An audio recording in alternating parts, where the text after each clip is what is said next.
Hello hello hello hello. आवाज आ रही है पीछे वालों? चलो, क्या पढ़ रहे थे हम लोग? सिंचाई।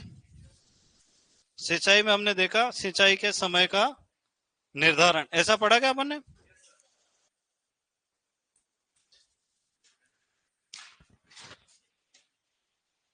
अब अपन देखेंगे मृदा में जल की गतियां और मृदा जल के प्रकार।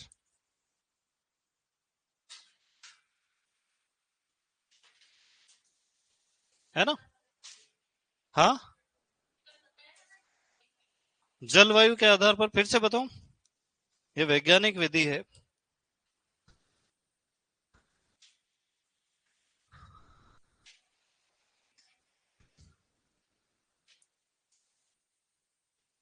जलवायु के आधार पर।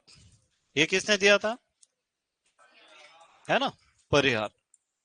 परिहार ने एक बड़ा सा बर्तन डिजाइन करा, उसका नाम रखा क्यूमुलेटिव पेन एवोपोरीमीटर। क्या नाम रखा? अब एवोपोरीमीटर है तो ये क्या नापेगा? वाष्पीकरण। क्या नापता है? वाष्पीकरण। वाष्पीकरण नापने में कोई साइंस नहीं लगता है। इस बर्तन को पूरा भर दो, है ना, और स्केल डुबा के देख लो कि इसके अंदर कितने ऊंचाई तक पानी भरा हुआ है। फिर शाम को वापस स्केल डुबाओ तो पता चलेगा कितने सेंटीमीटर कितने मिलीमीटर पानी कम हो गया है। इसी को कहते हैं वाष्पीकरण। नहीं समझे? हर समझे कि नहीं? मान लो एक बाल्टी में पानी भरा, बाल्टी थोड़ी सी खाली हो गई, 2 सेंटीमीटर पानी कम हो गया, तो वाष्पीकरण कितने सेंटीमीटर हो गया? 2 सेंटीमीटर। तो ये बर्तन वही नापता है। इसका नाम क्या है? सीपी। ठीक है।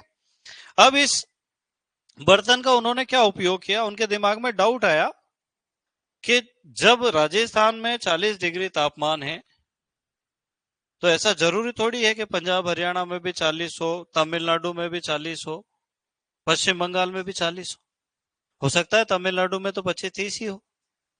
तो जितना तेज पानी राजस्थान में गेहूं की फसल उड़ा रही है उतना ही तमिलनाडु में उड़ाए, ऐसा आवश्यक नहीं है। तो अपन ऐसा तो नहीं कह सकते कि यहाँ भी 20 दिन में पानी दे दो, वहां भी 20 दिन में पानी दे दो। उनको मालूम है कि वातावरणीय परिस्थितियों से जल्दी पानी भी उड़ सकता है और धीरे भी उड़ सकता है। तो उन्होंने इस बर्तन को गेहूं के खेत में ही रख दिया कि जो गर्मी गेहूं की फसल पे पड़ेगी वो इस बर्तन पे भी पड़ेगी, जो ठंडक गेहूं की फसल महसूस करेगी ये बर्तन भी करेगा।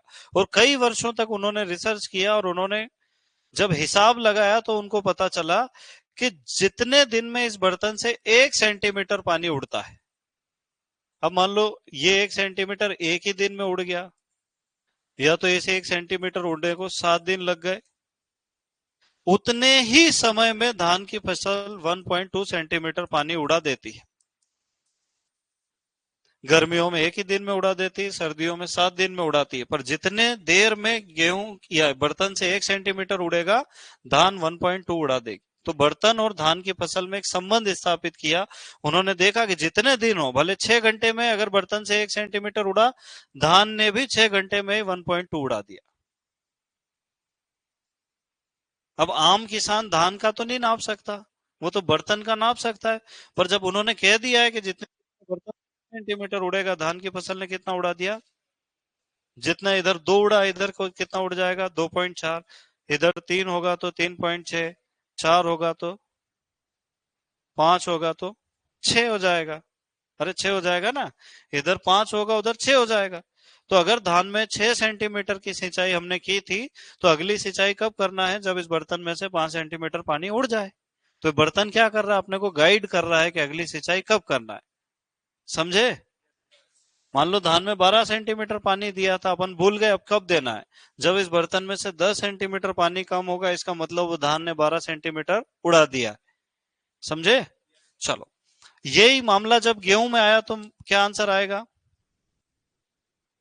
उतने ही दिन में, जितने दिन में बर्तन 1 सेंटीमीटर उड़ा रहा है, धान 1.2 उड़ा रहा है, पर गेहूं तो कितना उड़ा रहा है? 0.9। है ना? और बाजरा मक्का कितना उड़ा रहे हैं?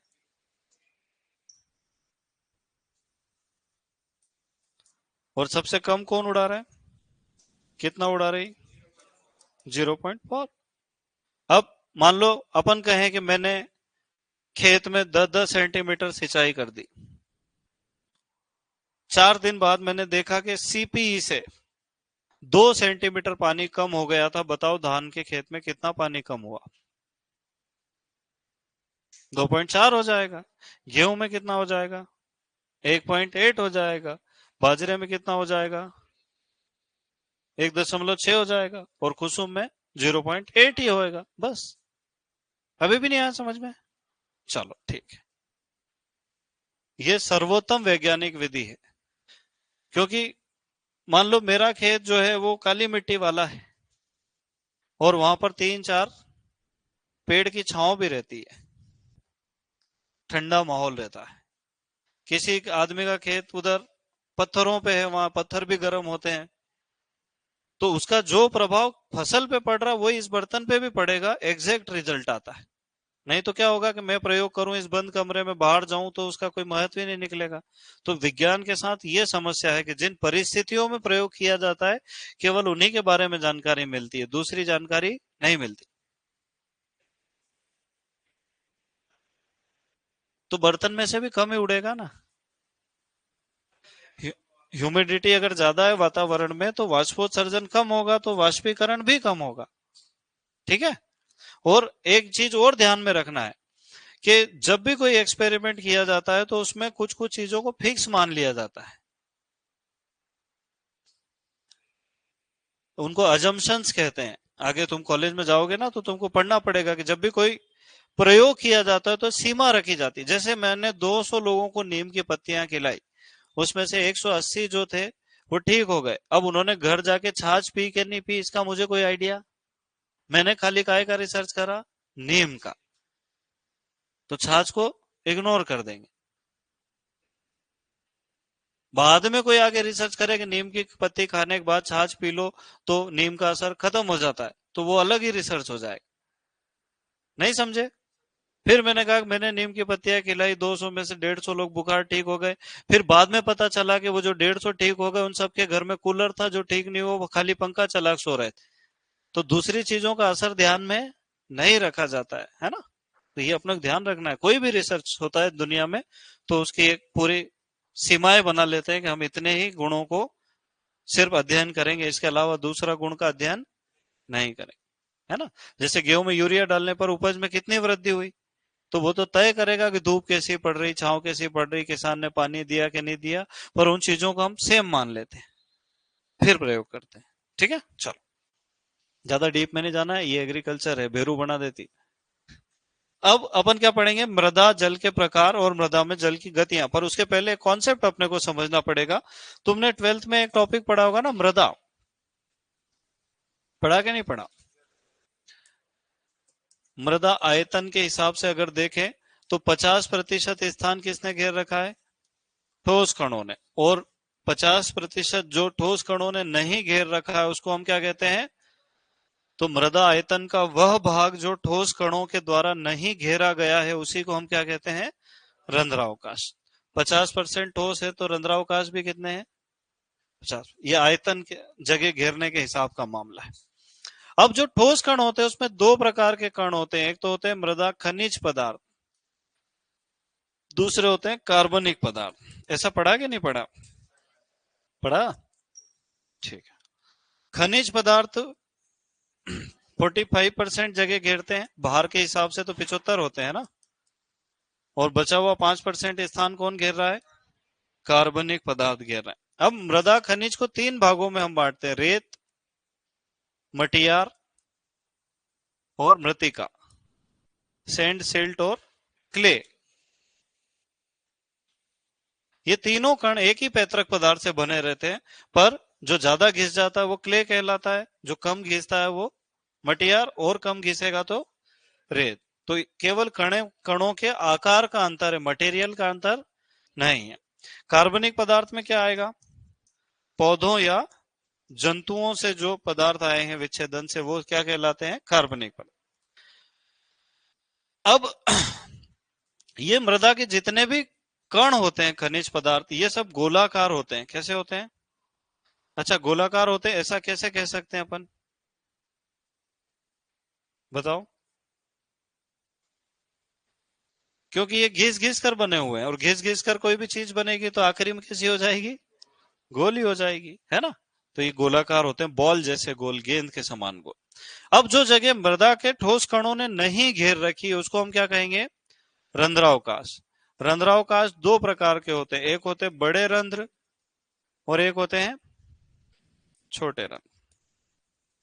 पर ये बड़े छोटे लिखो तो अच्छा लगता है क्या? नहीं, तो इनको कहते हैं वृहद रंध्र और इनको, और वास्तविक नाम है अकेशीय रंध्र और केशीय रंध्र। 0.06 मिलीमीटर से छोटे रंध्र क्या कहलाते हैं? केशीय रंध्र, क्योंकि उनमें अगर पानी जाएगा तो वो वहीं चिपक के रह जाएगा, नीचे नहीं जा पाएगा, है ना। असंजन बल, ससंजन बल समझते हो तुम? तो वो असंजन बल के कारण चिपका रह जाएगा, नीचे नहीं जाएगा। वो कौन से रंध्र है? केशीय रंध्र। अब जब हम मृदा में पानी भरते हैं या सिंचाई करते हैं तो केशीय रंध्रों में भी पानी भर जाता है और अकेशीय रंध्रों में भी पानी भर जाता है। दोनों प्रकार के रंध्रों में क्या भर जाता है? पानी भर जाता है। पर धीरे धीरे धीरे धीरे जो बड़े रंध्रों का पानी है वो कहां चला जाता है? नीचे चला जाता है। बड़े रंध्रों का पानी कहां चला जाता है? नीचे चला जाता है, गुरुत्वाकर्षण के कारण। उसी को गुरुत्वीय जल कहते हैं। और जो बड़े रंध्रों का पानी निकल गया उसके स्थान पर मृदा वायु प्रवेश कर जाती है। तो मृदा वायु कहां मिलेगी अपने को? बड़े रंध्रों में या अकेशीय रंध्रों में क्या पाई जाती है? मृदा वायु पाई जाती। जबकि छोटे कणों में क्या पाया जाता है? मृदा जल, है ना। ये इतने छोटे होते हैं कि इनके अंदर बहुत कम अमाउंट में पानी आता है और वो पानी गुरुत्वाकर्षण से नीचे भी नहीं जाता है। तो मृदा की जल धारण क्षमता के लिए जिम्मेदार रंध्र कौन से हैं? केशीय रंध्र। और जल क्या कहलाएगा? केशीय। ठीक है, इतनी बात समझ में आई कि नहीं आई?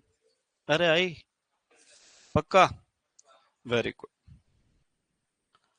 अब जब ये मृदा के कण आपस में जुड़ते हैं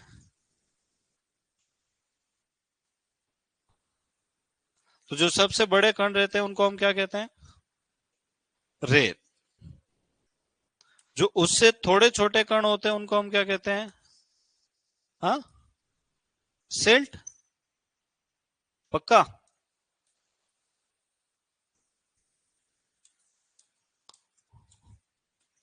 और जो सबसे छोटे कण होते हैं उनको हम क्या कहते हैं? क्ले। और इनके आकार में 10 गुना का अंतर होता है। 0.002 मिलीमीटर से छोटे क्ले, 0.002 से 0.02 वाले सेल्ट। ऐसा पढ़ा कि नहीं तुमने? वो सब सोयल में आता है। तो ये जो छोटे बारीक दिख रहे हैं ये क्या है? Clay particles. इसके अलावा कार्बनिक पदार्थ भी होते हैं जो अनिश्चित आकार के होते हैं। कैसे आकार के होते हैं? वो त्रिभुजाकार भी हो सकते हैं, चौकोर भी हो सकते हैं, गोलाकार भी हो सकते हैं, तंतु रूपी संरचना में भी हो सकते हैं। ये सब क्या है? कार्बनिक पदार्थ, है ना। ये है मृदा। अब जब हम पहली बार सिंचाई करते हैं या पानी देते हैं तो हम कोशिश करते हैं कि मृदा में पानी भर जाए, है ना। अब यहाँ आपको एक चीज समझना है कि मान लो कोई एक मृदा का कण है,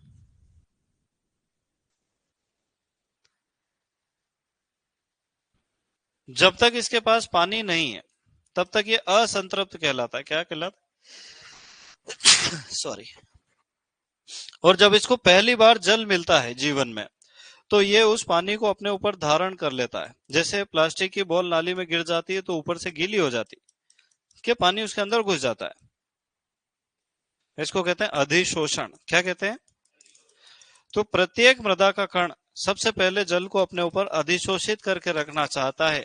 और ये अधिशोषित जल जो है ये कहलाता है आर्द्रताग्राही जल। क्या कहलाता है बेटा? ये द्रव अवस्था में नहीं होता है। कौन सी अवस्था में नहीं होता है? ये आणविक अवस्था में होता है। कौन सी अवस्था में होता है? आणविक अवस्था। तो ये जल पौधों को प्राप्त नहीं होता है क्योंकि पौधे इसको नहीं ले सकते। पर किसको प्राप्त होता है? सूक्ष्म जीव इसको ले सकते हैं। हम इसको द्रव अवस्था में बदल भी नहीं सकते क्योंकि इसकी मात्रा बहुत कम होती है। इसको अगर हमको यहाँ से अलग करना है तो इसको 24 से 48 घंटे तक हॉट एयर ओवन में सुखाना पड़ेगा। ये डायरेक्ट वाष्प बनेगा, फिर भी द्रव नहीं बनेगा। ठीक है। अब जब अपन ने यहां पर इसको पानी दिया मृदा को, तो सारी की सारी मृदा जो असंतृप्त का मतलब है जब रंध्रावकाश खाली रहे तो मृदा असंतृप्त है, जब उसमें पानी भर जाए तो मृदा संतृप्त है। तो जब असंतृप्त मृदा में हम पानी देते हैं तो पानी इधर भी जाएगा और पानी इधर भी जाएगा और इधर भी जाएगा, सभी दूर जाएगा। मृदा में जल का ये प्रवेश इनफिल्ट्रेशन कहलाता है। क्या कहलाता है? अभी मृदा कैसी है? असंतृप्त है, खाली है, उसमें पानी जाने की जगह है, रंध्रावकाश खाली भरे हुए मतलब खाली पड़े हुए हैं, तो सभी दूर पानी इधर भी जाएगा इधर भी जाएगा। इस गति को हम कहते हैं इनफिल्ट्रेशन। क्या कहते हैं? इनफिल्ट्रेशन। समझ में आ रहा है मैं जो कह रहा हूं? Very good. अब थोड़े समय के बाद जब सारे रंध्रावकाशों में पानी भर गया, पर अपन पानी देते ही जा रहे हैं देते ही जा रहे हैं देते ही जा रहे हैं, अब क्या होगा? जो बड़े बड़े रंध्र है जिनको हमने अकेशीय रंध्र कहा, वहां से तो पानी लीक हो जाएगा। किधर की तरफ चला जाएगा? नीचे की तरफ। किस बल के कारण चला जाएगा? गुरुत्वाकर्षण जल के कारण, बल के कारण। उसको कहेंगे गुरुत्वीय जल। क्या कहेंगे? वो जो नीचे चला गया वो कौन सा है? गुरुत्वीय जल है। कौन से रंध्रों में से जा रहा है वो? अकेशीय रंध्र। किधर की तरफ गति कर रहा है? नीचे की तरफ। क्यों कर रहा है? क्योंकि मृदा संतृप्त हो गई है। तो संतृप्त मृदाओं में जल का नीचे चले जाना, इसको कहते हैं परकोलेशन। क्या कहते हैं? परकोलेशन। तो इंजीनियर पानी की हानि को किस रूप में देखते हैं? परकोलेशन के रूप, है ना? पानी का नीचे की ओर चले जाना क्या कहलाता है? परकोलेशन। इस रूप में पानी की हानि होती है। पर कोई एग्रीकल्चर का आदमी है तो वो तो यूं कहेगा पानी तो अकेला जाता ही नहीं है, अपने साथ लवण या पोषक तत्वों को ले जाता है। तब इसी परकोलेशन को हम किस नाम से जानते हैं? निक्षालन से। तो इंजीनियरों के लिए पानी का नुकसान क्या है और किसानों के लिए पानी नहीं हो, परकोलेशन कभी होता ही नहीं है, उनके लिए क्या होता है? निक्षालन। पानी का नुकसान तो हुआ, साथ में पोषक तत्वों का भी हो गया। कुछ समझ में आ भी रहा है कि नहीं आ रहा है? तो पहला जल तो मृदा के कण के ऊपर है, वो कौन सा कहलाया? आर्द्रताग्राही जल। एक पानी जो गुरुत्वाकर्षण के कारण नीचे बह गया वो क्या कहलाया? गुरुत्वीय जल। अब जो छोटे छोटे रंध्र होते हैं उनका पानी रुक जाता है। जो केशीय रंध्र होते हैं उनके अंदर पानी फंस जाता है। गुरुत्वीय जल तो 2 से 3 दिन के अंदर अंदर पूरा बाहर निकल जाता है, क्षेत्र क्षमता आ जाती। कल एओ के पेपर में यही पूछा था, है ना? पर जो पानी गुरुत्वाकर्षण शक्ति के विपरीत यहाँ मृदा के कणों में छुपा हुआ है, रुका हुआ है, किस बल के कारण? ससंजन असंजन बल के कारण ही रुका हुआ है ना। केशीय रंध्र छोटे हैं, उनमें से पानी नीचे जाता ही नहीं है। ये जल कहलाता है केशीय जल। क्या कहलाता है? फिर से देखना, पहले मृदा खाली थी, उसके पास बिल्कुल पानी नहीं था। जब पानी आता है तो पहले ही काम क्या करता है? अपने ऊपर आर्द्रता ग्राही जल से लेमिनेशन कर लेता है, कम से कम 15 से 25 परतें बना लेता है अपने, है ना? 3 से 4 मिली माइक्रोन की। बहुत प्रिय है मृदा के कण को पानी। इसके बाद अपन ने और पानी दिया और पानी दिया तो छोटे छोटे रंध्रों में भर गया, फिर बड़े बड़े रंध्रों में भर गया। पर कुछ पानी तो रुक गया, वो तो क्या कहलाया? जो पानी नहीं रुक पाया वो गुरुत्वाकर्षण के कारण नीचे चले गया, वो गुरुत्वीय जल है। और ये गति क्या कहलाएगी? परकोलेशन। प्रवेश वाली गति क्या कहलाएगी? इनफिल्ट। मृदा में प्रवेश करना क्या है? पर वापस नीचे चला जाना क्या है? परकोलेशन। निक्षालन में क्या होता है ना? कभी कभी मृदा में पानी अंदर कम जाता है तो सतह पर इकट्ठा होता है और सतह पे दौड़ना शुरू कर दे, जिसको अपन बहता हुआ पानी कहते हैं। उस गति को कहते हैं अपधावन। क्या कहते हैं? अपधावन या रन ऑफ, मतलब मृदा की सतह पर पानी का बहना। ठीक है, याद रहेगा? पक्का पक्का। अब अपन इसको लिखेंगे दूसरी तरीके से, है? ऐसे ही लिखोगे? है? ऐसे तो कुछ समझ में ही नहीं आएगा। लिखने का तरीका मैं बता देता हूं, देखो। अब इसमें थोड़ा साइंस भी आएगा ना। मृदा जल के प्रकार। सबसे पहला पानी कौन सा होता है? गुरुत्वीय जल। पहले आर्द्रता ग्राही लिख दूं, जल्दी समझ में आ जाएगा क्या? ये लो। आर्द्रता ग्राही जल, है ना। अब मुझे एक बात बताओ, अगर मैं बार लिखूंगा तो माइनस लगाना पड़ेगा, माइनस की संख्या जितनी छोटी वास्तव में उतनी बड़ी होती है, तो ये मामला गड़बड़ होगा, इसलिए मैं बार नहीं लिख के एटीएम लिखूंगा। क्या लिखूंगा? एटीएम भी बार ही होता है, वायुमंडलीय दाब, पर उसमें माइनस लगाने की जरूरत नहीं पड़ती। Very good. तो आर्द्रता ग्राही जल जो है वो 31 एटीएम से अधिक दबाव पर पाया जाता है। सर ये दबाव कहां से आया? देखो, जब अपन नारियल पानी पीते हैं स्ट्रॉ से, तो सुरुड़ करते हैं, एक प्रकार का बल लगाते हैं ताकि वो पानी ऊपर आ जाए। वैसे ही मृदा से पानी वापस निकालने के लिए बल लगाना पड़ेगा। उस बल को काय में नापते हैं? वायुमंडलीय दाब में नापते हैं। जितने ज्यादा वायुमंडलीय दाब, उतना ज्यादा अपने क्या लगाना पड़ेगा? बल लगाना पड़ेगा। ठीक है। अब कौन सा जल द्रव अवस्था में नहीं होता है? आर्द्रता ग्राही द्रव अवस्था में नहीं होता है ना। तीसरी बात, यह कौन सी अवस्था में होता है? यह आणविक अवस्था में होता है। कौन सी अवस्था में होता है बेटा? आणविक अवस्था में होता है। अच्छा, पौधे इसको प्राप्त कर सकते हैं क्या? पौधे नहीं ले सकते। कौन ले सकता है? सूक्ष्म जीवों के लिए उपयोगी जल कौन सा है?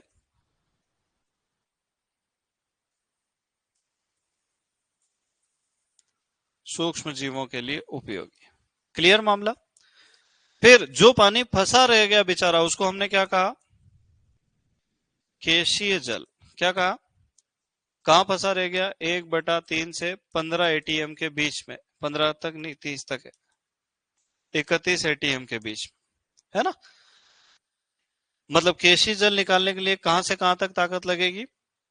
शुरुआत में तो 1/3, पर धीरे धीरे ताकत बढ़ाना पड़ेगी। फिर आखिरी की कुछ बूंदे जैसे सुरुड़ सुरुड़ करके फ्रूटी पीने के लिए ज्यादा जोर लगाना पड़ता है, वैसे ही 31 तक लगाना पड़ेगी, है ना।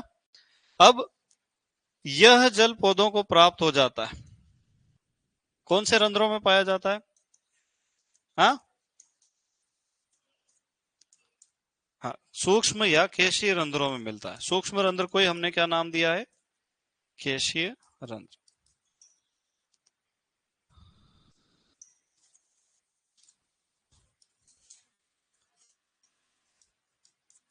अब आपको एक चीज देखना है कि पौधे की मोटर 15 तक ही जोर लगा सकती है, 1/3 से 15 एटीएम तक ही जोर लगा सकती है पौधे की मोटर। इसको कहते हैं उपलब्ध जल। क्या कहते हैं?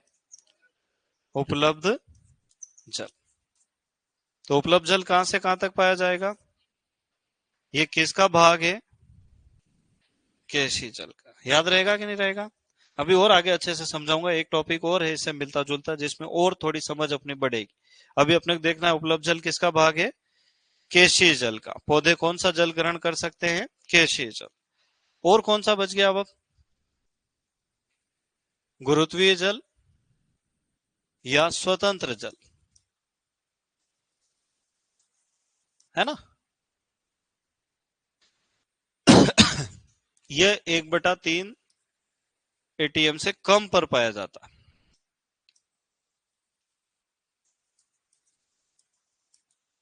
उस बुक में लिखा है 1/3 वायुमंडलीय दाब से अधिक पर उपस्थित होता है ना। अधिक नहीं है, वो ऊपर की ओर है। जो डी के दास की बुक है ना, उसने लिख रखा है कि -1/3 बार और अपवर्ड। अपवर्ड मतलब वो ऊपर चढ़ता है, अधिक नहीं माना जाएगा, है ना। तो आपको याद रखना 1/3 एटीएम से कम पर पाया जाता है। क्लियर मामला। अच्छा, ये पौधों को मिलता है क्या? नहीं मिलता। एक तरह से देखा जाए ना, तो ये वाला जो जल है, ये कुल मिला के जल की हानि है। क्या है बेटा? हाँ, ये किसी काम का बचा नहीं है, अभी इसका कोई उपयोग नहीं है, अनुपयोगी जल है ना। यह मृदा कटाव के लिए जिम्मेदार है।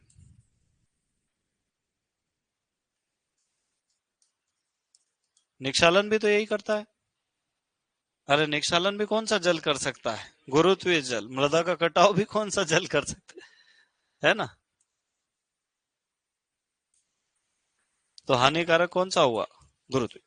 अब हम जब भी देखें, जितना भी नदी नालों में पानी बह रहा है, जितना भी सड़क पे पानी बह रहा है, ये सब किसका प्रकार है? गुरुत्वीय जल का। खेत में सतही सिंचाई करते हैं तो वो भी पानी बहता है, वो भी किसका प्रकार है? फिर बाद में इनफिल्ट्रेट होके अंदर चला जाता है, वो बात अलग है ना? तो हमको क्या पता चला कि मृदा जल तीन प्रकार का होता है। पहला आर्द्रताग्राही जल, दूसरा केशीय जल, और तीसरा गुरुत्वीय जल। पर पौधे के काम में तो केवल एक ही आ रहा है, और वो कौन सा है? और वो पूरा भी नहीं आ रहा, वो भी आधा ही आ रहा है। कहां से कहां तक आ रहा है?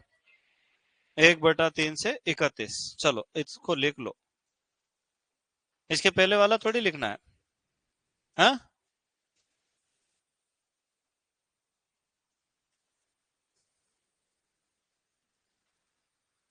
वो एक भाई कह रहा है कि ये सब सॉइल साइंस में लिखा है, आप रिपीट कर रहे हो।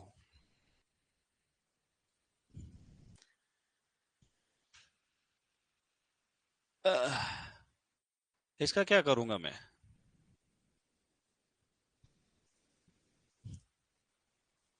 मतलब सोचो, उसने अभी अभी 12वीं पास करी और वो मुझे बता रहा है कि कहाँ क्या लिखा हुआ है। मैंने तो 12वीं कब पास की थी? 2005 में। तुम कितने साल के थे बेटा? थे तुम दुनिया में? कुछ तो थे, कुछ तैयारी में थे।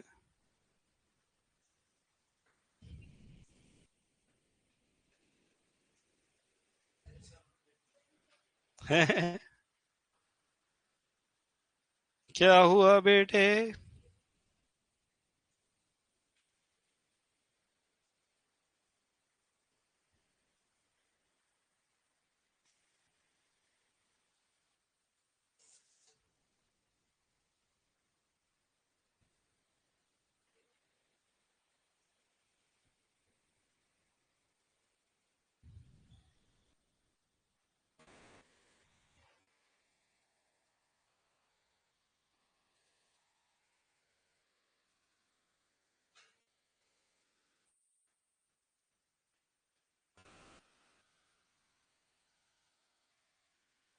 बात नहीं रुकना चाहिए बस, दुनिया इधर से उधर हो जाए।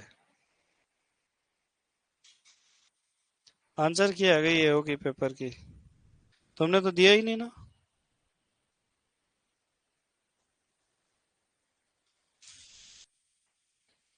हर साल थोड़ी आता है।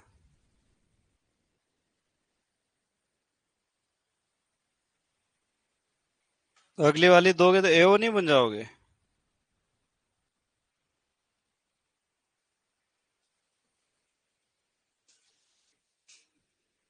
ए,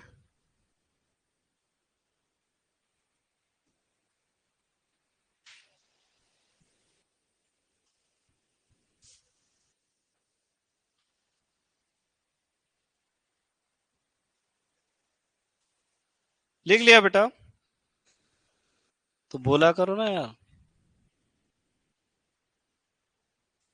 जल्दी लिखा करो।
हो गया। चलो,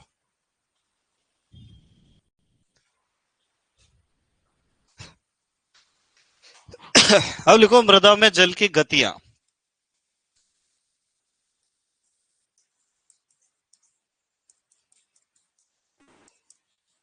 सबसे पहली गति क्या कहलाएगी? इन फिल्ट्रेशन। इसको हिंदी में कहते हैं अंतः स्पंदन।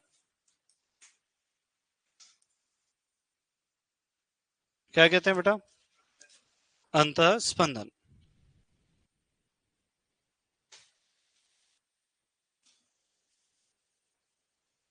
क्या लिखा? अंतः स्पंदन। इसमें लिखो असंतृप्त मृदाओं में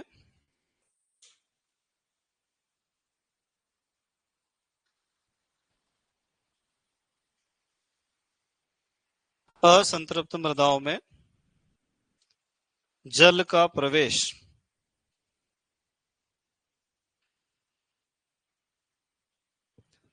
असंतृप्त मृदाओं में जल का प्रवेश क्या कहलाता है? इनफिल्ट्रेशन कहलाता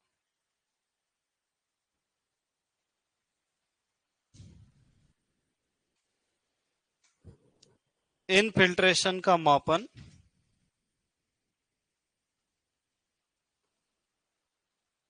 इनफिल्ट्रेशन का मापन इन फिल्ट्रोमीटर द्वारा किया जाता है।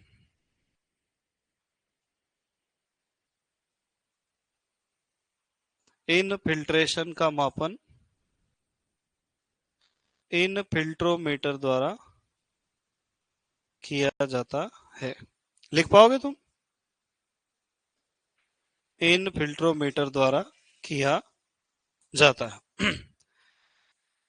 अब मुझे एक बात बताओ कि मैं एक बाल्टी पानी रेत पे डालूं तो जल्दी अंदर चला जाएगा कि चिकनी मिट्टी में? तो इनफिल्ट्रेशन की दर अलग अलग मृदाओं की अलग अलग होगी या एक ही होगी? तो सबसे ज्यादा किस में होगा? फिर किस में होगा? बलुई दोमट में। फिर उल्टा लगा दिया निशान। फिर इसके बाद कौन आएगा? दोमट। फिर सिल्ट दोमट। फिर क्ले दोमट। और फिर क्ले। मैं चाहता तो रेत सिल्ट क्ले लेके मामला खत्म कर देता, है ना? पर ये मृदा कणों के आधार पर वर्गीकरण है ना? तो रेतीली मृदा, क्योंकि रेत मृदा का कोई प्रकार नहीं, इसलिए मैं यहां लिख देता हूं रेतीली मृदा, है ना? बलुई दोमट, दोमट, सिल्ट दोमट, क्ले दोमट और क्ले लिख लो। इनफिल्ट्रेशन की दर इनफिल्ट्रेशन की दर कौन सी मृदाओं में अधिक होगी? बड़े कणों वाली मृदाओं।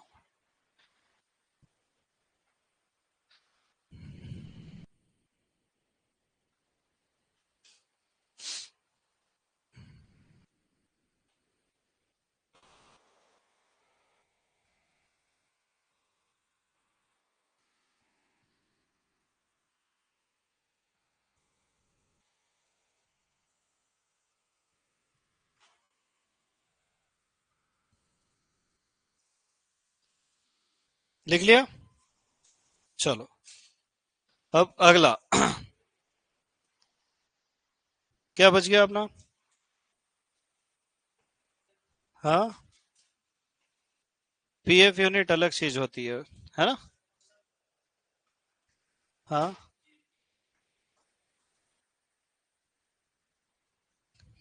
कौन से सर ने दी? किसने दिया था? तो उनसे पूछना ना यार। चलो,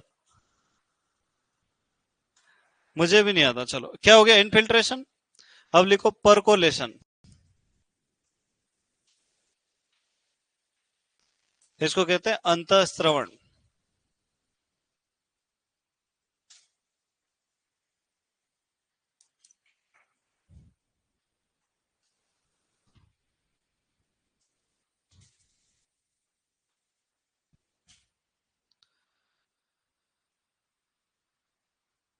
लिखा? लिखो इसमें,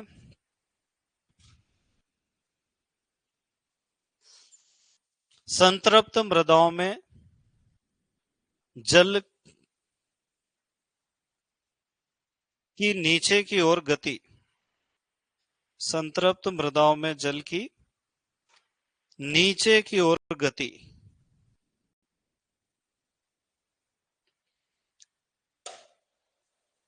संतृप्त मृदाओं में जल की नीचे की ओर गति। फिर दूसरी लाइन में लिखो, मृदा प्रोफाइल से होकर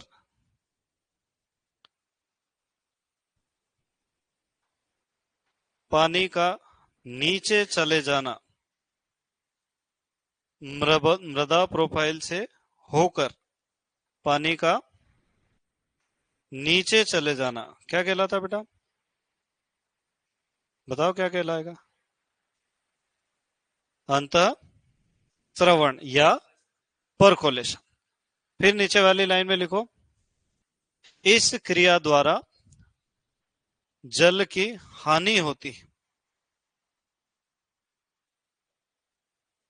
इसको रोकने के लिए धान के खेत में कौन सी क्रिया की जाती है? पडलिंग की जाती है। Very good.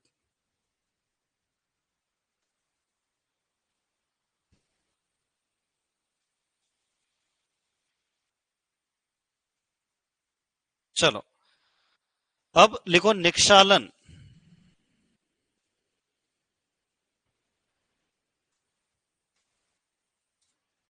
अंग्रेजी में क्या कहते हैं इसको? लीचिंग। पानी के साथ खनिज लवण अथवा पोषक तत्वों का नीचे की ओर चले जाना। पानी के साथ, पानी के साथ कौन कौन जा रहा है?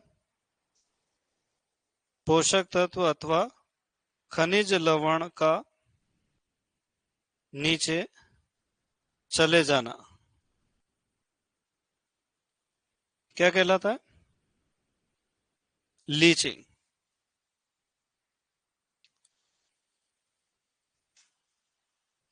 अच्छा, लीचिंग जो है अच्छी चीज है कि खराब चीज है? वैसे तो खराब चीज है, पर लवणीय मृदा में करें तो फिर अच्छी चीज है, उसका सुधार हो जाता है। Very good. अब लिखो अपधावन जल।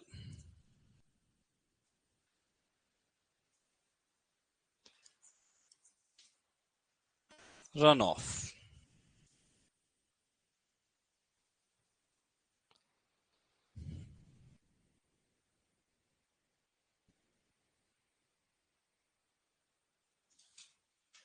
भूमि की सतह पर जल का बहना।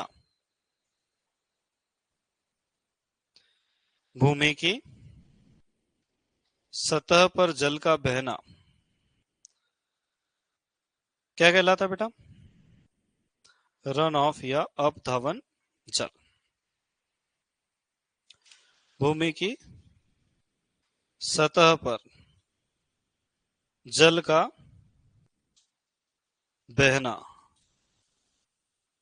अपधावन कहलाता है। यह जल मृदा क्षरण के लिए जिम्मेदार होता है।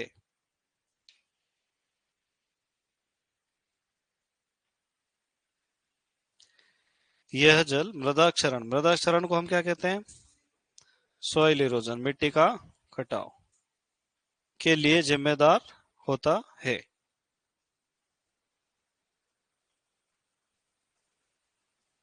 लिखा? चलो नेक्स्ट। अब क्या लिखोगे? अपधावन भी हो गया। अब लिखो रिसाव।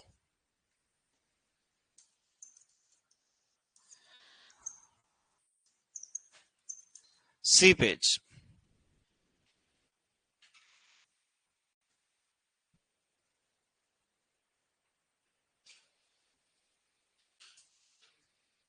लिख दिया?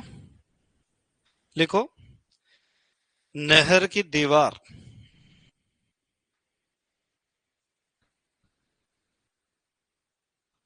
से जल की हानि।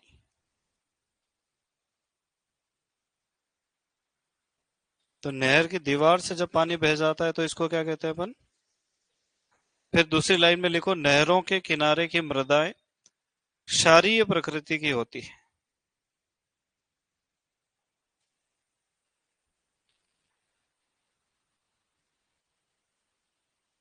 क्यों होती है? क्षारीय होती है क्योंकि जो भी पानी आता है वो इधर उधर से लवण बहा के ले आता है और खेत में छोड़ देता है। आसाम में कौन सी नहर है, पहले तो मुझे नाम बता। नहीं है ना? तो फिर अपन आसाम की बात क्यों कर रहे हैं? तो सब्जेक्ट से बाहर क्यों ले जाता मुझे? अभी थोड़ी देर पहले भी कोशिश करी थी ना इसने। नहीं जाना है। चलो, क्या लिखा? हाँ, नहरों के किनारे की मृदाएं क्षारीय प्रकृति की होती है। तो जब पानी किसी भी दीवार के आर पार क्षैतिज रूप से गति करता है, कैसे गति करता है? तो इनफिल्ट्रेशन और परकोलेशन में पानी कैसे जा रहा है? ऊर्ध्वाधर रूप से, है ना? रिसाव में और रन ऑफ में पानी कैसे जा रहा है? क्षैतिज रूप से। ऐसा चाहो तो लिख भी सकते हो। क्या लिखोगे?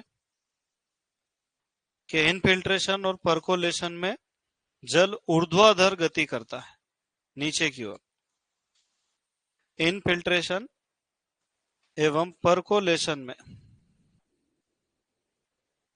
जल की गति ऊर्ध्वाधर होती है, जबकि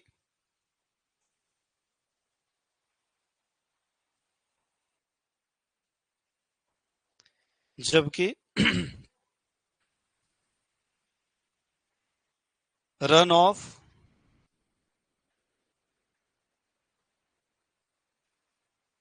और रिसाव में जल की गति क्षैतिज होती है,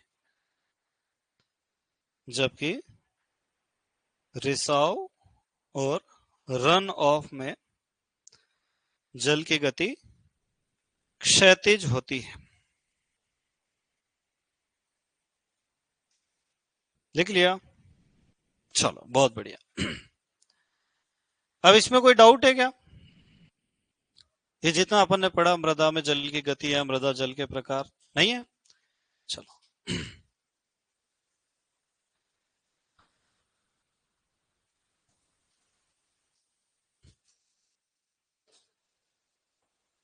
फिर भी नहीं बन रहा यार।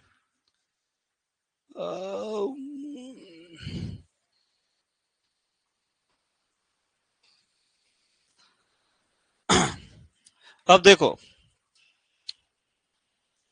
एक समय आता है जब मृदा में बिल्कुल भी पानी नहीं रहता, फिर हम सिंचाई करते हैं, या तो बारिश होती है, और जब बारिश होती है, सिंचाई होती है, तो पहले इनफिल्ट्रेशन होगा, फिर मृदा संतृप्त हो जाएगी, तो धीरे धीरे परकोलेशन होगा। पर एक समय आता है जब मृदा के 100% रंध्रों में पानी भर जाता है। इस अवस्था को कहते हैं अधिकतम क्षेत्र क्षमता। क्या कहते हैं बेटा? जब 100% रंध्रावकाशों में क्या भर जाता है? पानी भर जाता है। मृदा वायु अनुपस्थित हो जाती है। क्या हो जाती है? गायब हो जाती है। तो ये अच्छी अवस्था है कि खराब अवस्था है? खराब है। ये तो ऐसा, आपने प्यास लगा और किसी ने स्विमिंग पूल में डुबा दिया के लिए पी ले पानी, है ना? समझ रहे हो कि नहीं? पर हम सब जानते हैं कि जो गुरुत्वीय जल है वो ज्यादा देर मृदा में रुक नहीं सकता। 2 से 3 दिन बाद वो ऑटोमेटिक बाहर चले जाएगा, और जो स्थिति आएगी उसको हम कहेंगे क्षेत्र क्षमता। क्या कहेंगे? तो क्षेत्र क्षमता कब आती है? सिंचाई के 2 से 3 दिन बाद, जब केशी रंध्रों में तो पानी रहता है और अकेशी रंध्रों का पानी नीचे चला जाता है, गुरुत्वीय जल नीचे चला जाता है। तब पौधों को पानी खींचने के लिए कितनी ताकत लगाना है? 1/3 एटीएम। अधिकतम क्षेत्र क्षमता पे कितनी लगाना है? बहुत कम। ये तो जरूरत से ज्यादा पानी पेट में घुस रहा जबरदस्ती, है ना? यहां से पौधे पानी खींचना शुरू करते हैं। यहाँ जितना भी पानी है वो पूरा पौधों के लिए उपलब्ध होता है, 100% उपलब्ध। पौधे पानी खींचते हैं, उड़ा देते हैं, खींचते हैं, उड़ा देते हैं, खींचते उड़ा देते हैं। जब उनके वाष्पोत्सर्जन की दर उनके अवशोषण की दर से ज्यादा हो जाती, तब पौधे मुरझाना शुरू करते हैं। अगर पानी दे दिया तो फिर से हरे हो जाते हैं, नहीं दिया तो पूरी तरह से मुरझा जाते हैं। इसको हम कहते हैं स्थायी मुरझान या मुरझान बिंदु, है ना? याद रहेगा। अब ये मुरझान दो तरह का, एक तो स्थायी और दूसरा अस्थायी। अस्थायी पे अगर पानी दे दिया तो पौधा वापस से हरा हो जाएगा, और अगर नहीं दिया तो फिर वो परमानेंटली मुरझा जाएगा, है ना। तो यहाँ तो पौधे को कितनी ताकत लगाना पड़ रही है, 1/3। पौधा कब मुरझा जाता है, 15 ATM। सूरजमुखी का पौधा मुरझा जाता है, इसीलिए इसको सूचक पौधा माना जाता है। कौन सा पौधा मुरझा रहा है, सूरजमुखी का। तो प्रश्न आता है कि क्षेत्र क्षमता से मुरझान बिंदु के बीच में उपलब्ध जल क्या कहलाता है, उपलब्ध जल। या तो पूछेगा 1/3 से 15 वायुमंडलीय दाब के बीच का पानी क्या कहलाता है, वो भी उपलब्ध जल कहलाता, अभी तो लिखा था अपन। समझ रहे हो कि नहीं। तो पहले, टाइम हो गया क्या, ठीक है।